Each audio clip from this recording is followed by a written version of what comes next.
Hola, muy buenas tardes a todos. Bueno, pues trataré de ser lo más breve posible.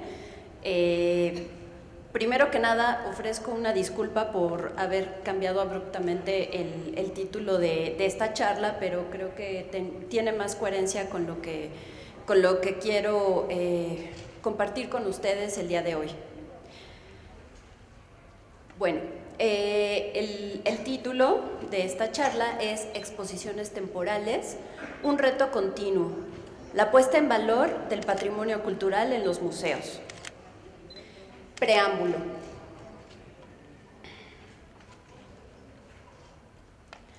Cuando recibí la atenta invitación a participar en el coloquio La naturaleza de los museos en el siglo XXI, desafíos y estrategias, y leí las temáticas que se abordarían, hubo varios conceptos que reconocí como parte del trabajo diario en el museo.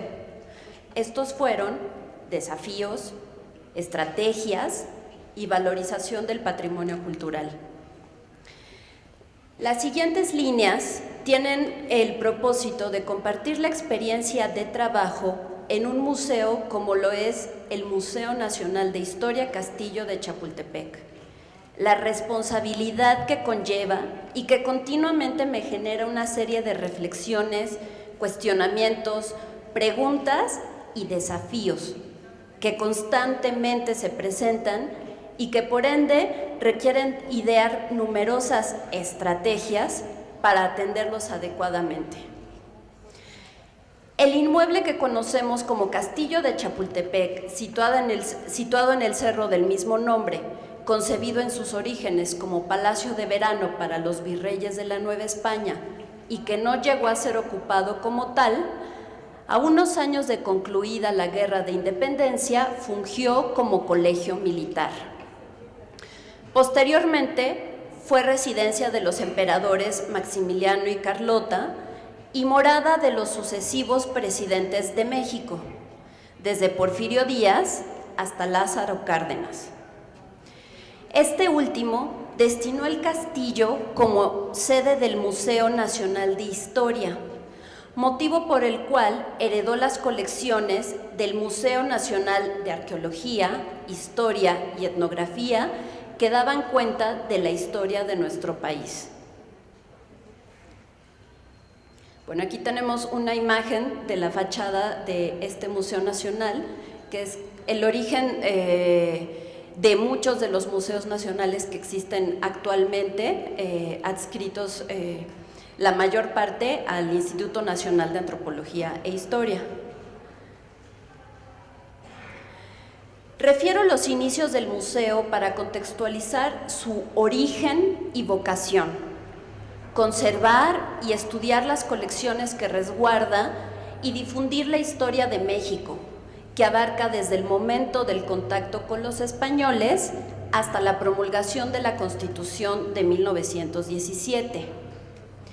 Con 74 años de existencia, los desafíos que el museo presenta son cada vez más complejos y más teniendo en cuenta el incremento constante de su acervo y en detrimento de los apoyos económicos y bueno, la operación que implica el museo, los préstamos a externos, las solicitudes constantes de investigación para el acervo y bueno, todo lo que conlleva el trabajo en un museo. Bueno, estas son algunas imágenes de las colecciones históricas que estaban expuestas anteriormente en el Museo Nacional, que muchos conocen, que está en Moneda 13 y que ahora es el Museo Nacional de las Culturas del Mundo.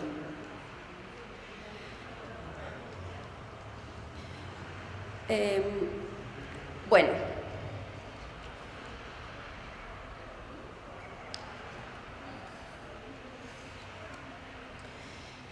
el acervo del Museo Nacional de Historia está exhibido de manera permanente en las salas del Museo Histórico, que ocupa el primer bloque arquitectónico del inmueble, y en la parte considerada Museo de Sitio o Alcázar, que en realidad quiere decir lo mismo, castillo que alcázar, pero bueno, es para distinguir los dos espacios.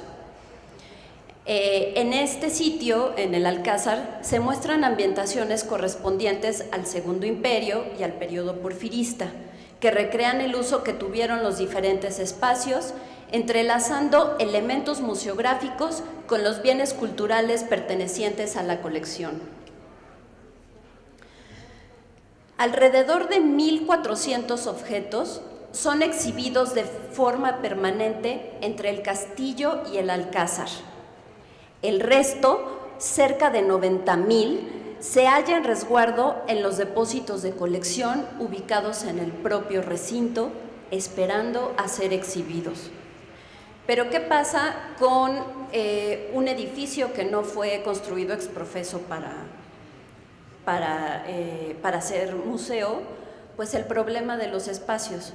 Recuerdo un artículo de la doctora Rico Mansart en la que precisamente habla de la lucha por los espacios en el Museo Nacional, que compartía oficinas con los ferrocarriles, con los telégrafos, y bueno, este no es el caso precisamente del Museo Nacional de Historia, pero sí tenemos a veces espacios poco propicios para la conservación de la colección e insuficientes. Bueno, en este sentido, por varios años, la mejor manera de poner en valor el patrimonio mueble que no se muestra ha sido estudiarlo y comprenderlo para poder difundirlo a través de las exposiciones temporales. Sin embargo, a pesar de los años que llevamos realizando este tipo de exposiciones temporales, considero que hay cuestiones que siguen apareciendo de manera constante como desafíos a resolver, y no solo en términos expositivos y de presentación, sino de comunicación, del lenguaje. ¿Cómo contamos una historia? ¿Cómo hacer que los objetos hablen? ¿Cómo dar coherencia a una pieza que ha sido extraída de su contexto original, que ha sido separada de la sociedad que la produjo y alejada, muy alejada, de la función para la que fue realizada, para situarla en diálogo con otras piezas o con otra pieza?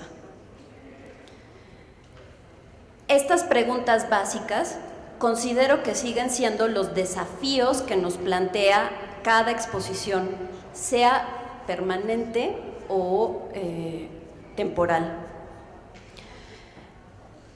Demandan esfuerzo intelectual, creatividad y paciencia para tejer un relato legible, para ofrecer una coherencia narrativa capaz de otorgar sentido a los objetos de las más diversas manufacturas, épocas y contenidos simbólicos. En algunas ocasiones tenemos mayor oportunidad de conferir protagonismo a tal o cual pieza en particular o a una colección determinada. En otras, en cumplimiento de nuestra vocación, planteamos exposiciones que conmemoran efemérides, que pues básicamente son impuestas por el Estado, ¿no? No las exposiciones, sino las efemérides, ¿no? Entonces, estas efemérides constituyen algún hecho relevante o personaje que haya causado un impacto crucial en el devenir de nuestra historia. En este sentido, abordaré algunos ejemplos de exposiciones temporales que han tenido la característica de articular un relato en torno a un protagonista muy diferente el uno de otro. Por un lado, un personaje histórico nodal en la historia de México, José María Morelos y Pavón, y por el otro, una obra del museo recientemente restaurada, un fotocollage titulado Cuadro geográfico, histórico, cronológico, conmemorativo del centenario de la proclamación de la independencia de los Estados Unidos mexicanos, y que en resumen llamaremos cuadro conmemorativo. Bueno, desafío: reconstruir una biografía. José María Morelos y Pavón, generalísimo de los ejércitos de la América Mexicana. Aquí cabe puntualizar otra parte de esta experiencia profesional en la coordinación de museos, tuve oportunidad de colaborar en muchas de las reestructuraciones de los museos para el 2010. Reestructuraciones, hasta incluso hacer guiones para museos de nueva creación. ¿Qué pasa? Que estaba acostumbrada a hacer exposiciones permanentes y la verdad no sabía en qué me metía cuando tuve que coordinar una exposición temporal, ¿no? Porque finalmente para la exposición permanente uno pide, generalmente no gestiona, investiga, elabora cédulas, se mete en cuestiones de diseño, etcétera, pero nunca se da la tarea de reintegrar las colecciones, ¿no? Y creo que este es un problema que también presentamos como instituto en la red de museos. Bueno, continúo. En 2015, la efeméride a conmemorar eran los 250 años del nacimiento y 200 de la muerte de José María Morelos y Pavón. La muestra biográfica del caudillo al que se rendía homenaje por sus últimos 5 años de vida, cuando participó en la Revolución de Independencia, debía dar a conocer su dimensión humana. El desafío era mostrar al público cómo había sido su vida antes de ser el generalísimo. Asimismo, piezas de archivo e incluso la venda con que le cubrieron los ojos al ser fusilado, proveniente del Museo y Archivo Histórico Casa de Morelos.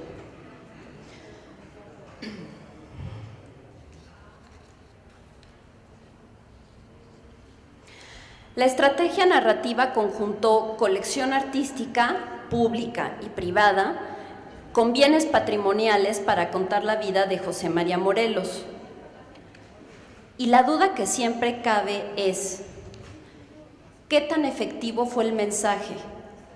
¿Con qué se quedó el público? ¿Qué reflexión o preguntas se llevó? ¿Qué uso le proporcionó a la información? ¿Cómo complementó su lectura? ¿Qué experiencia le generó la exposición? ¿Habrá quedado claro el mensaje que quisimos transmitir? ¿Se habrá generado la empatía con el personaje que queríamos que se generara?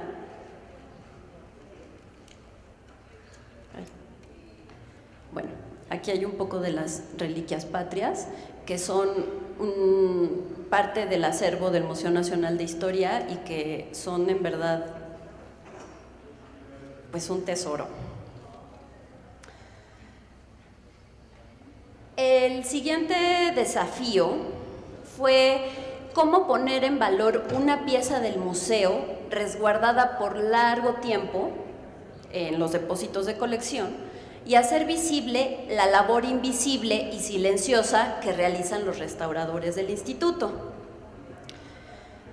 Bueno, pues dedicar una muestra temporal a una sola pieza del museo no fue tarea sencilla, y más porque uno de los propósitos era explicar la labor paciente y cuidadosa de los restauradores que llevaron a cabo su intervención a lo largo de 3 años.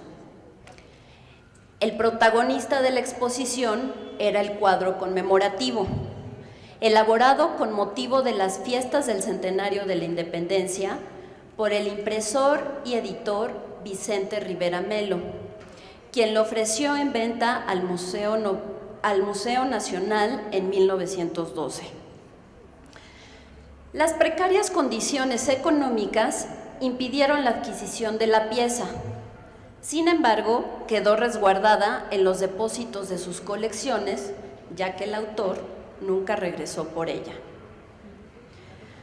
Años después, ya muerto Rivera Melo, uno de sus hijos donó el cuadro al que sería el Museo Nacional de Historia, que abrió sus puertas en 1944.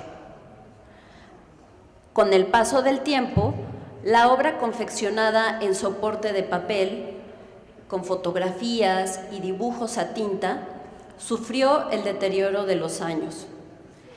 Este deterioro fue contrarrestado por el trabajo de restauradores del Museo Nacional de Historia y de la Escuela Nacional de Conservación, Restauración y Museografía, quienes se dieron a la tarea de mantener su integridad material, su riqueza iconográfica, seguros de la trascendencia de su significado simbólico e histórico. Y la estrategia, pues fue, además de poner en contexto la obra, en la exposición se presentó la metodología para intervenirla. Digamos que la parte amable del relato incluyó los antecedentes iconográficos de este tipo de cuadros, que se remontan a las cartas geográficas del historiador y geógrafo Antonio García Cubas. Y bueno, esta parte amable, este relato, incluía las fiestas del centenario y las vicisitudes del autor, que confeccionó otros cuadros similares de distintos tamaños para obsequiarlos, uno al presidente Porfirio Díaz y otro al inspector general de los cuerpos rurales, el general Francisco Ramírez. Hasta ahora, el que además del que tiene el Museo Nacional de Historia, se conserva el que parece que le fue regalado al general Francisco Ramírez y que se encuentra en el Museo de Historia Mexicana de Monterrey. La parte que no fue tan amable, pero que intentamos que lo fuera, consistió en la explicación de los procesos científicos y los procedimientos llevados a cabo por los restauradores. Pero a pesar de que intentamos hacer un lenguaje amable que explicara estos procedimientos, resultó demasiado largo y tedioso, ¿no? Se pudo haber explicado quizá en la mitad de las cédulas que hablaban de este procedimiento, cómo es que los restauradores habían hecho rayos X, habían comprobado las técnicas fotográficas que había en el cuadro conmemorativo, que además está formado por 769 imágenes, y que bueno, fue verdaderamente un reto que, como les digo, duró 3 años. Epílogo. No conclusión, porque no, la verdad es que no tengo conclusiones sobre estas experiencias. A manera de reflexión, hay varias cosas o varias ideas que me surgen después de este recorrido y de estos retos y desafíos a los que nos enfrentamos diariamente en el museo. Una, pues que no hay conclusiones contundentes, que las exposiciones temporales siguen siendo el medio idóneo para poner en valor, para explicar, interpretar y difundir las colecciones. Los relatos a construir en cada exposición plantean un desafío permanente. No existe una fórmula o receta para hacerlo. Cada exposición en sí misma entraña su propio desafío, la comunicación. El mensaje que se busca sea lo más claro posible. Este mensaje posibilita ofrecer un marco de referencia al público visitante para que éste tenga las herramientas para poder complementar el relato de la exhibición y generar su propia lectura e interpretación. Y algo que es fundamental, esto sí puede ser como más categórico, una afirmación categórica, es evaluar qué funcionó y qué no funcionó después de la experiencia de haber organizado una muestra temporal. Ahora sí que podemos repetir lo positivo, lo que funcionó, y tratar de evitar lo que no funcionó o lo negativo. Y bueno, aquí también traje unas imágenes de la exposición Hilos de Historia, que fue otra apuesta por la puesta en valor de una de las colecciones del Museo Nacional de Historia, que es la colección de indumentaria y accesorios. Que bueno, aquí el conflicto en la comunicación, en la manera de contar el relato, fue que teníamos la visión del historiador y la visión del restaurador, ¿no? Y que no se ponían de acuerdo. Entonces, ¿qué pasó ahí? Hubo un tercer personaje que logró conjuntar ambas visiones, y pues el resultado fue una muestra exitosísima y que además pues mucha gente, mucho público se enteró de que en el castillo contamos con una colección de indumentaria extraordinaria que abarca finales del siglo XVIII con estos vestidos majestuosos de corte y tenemos hasta las últimas tendencias de la moda, ¿no? De los años 60, 70. Y bueno, el epílogo que ya lo comenté. Y bueno, con esto quisiera concluir y decir que pues realmente creo que casi todo lo que se ha dicho esta mañana y en parte de la tarde gira en torno a las mismas preocupaciones que tenemos todos como trabajadores de museos. Muchas gracias por su atención.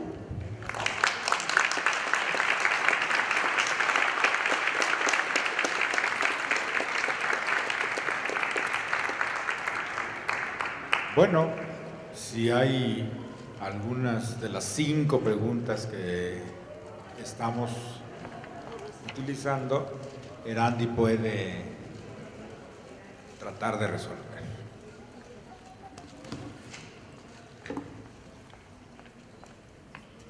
¿Hicieron una evaluación del impacto de la exhibición de Morelos?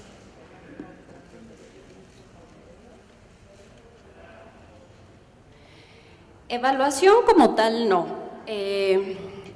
Precisamente una de las dificultades por las que atravesamos es que cada vez tenemos menos personal, cada año tenemos que recortar personal, presupuesto y demás, y no podemos darle seguimiento al impacto que tuvieron las exposiciones. Es por eso que hacemos, digamos que una estrategia a priori, pensando en lo que el público se puede llevar como mensaje. Tenemos, eso sí, una bitácora de comentarios y pues sí les puedo comentar que fueron muy positivos. Sobre todo, creo que sí se logró mantener la empatía, porque finalmente Morelos pues, es símbolo de la opresión, ¿no? Y actualmente tenemos condiciones de vida también muy precarias, difíciles, que nos hacen sentir en empatía con un personaje como ¿no?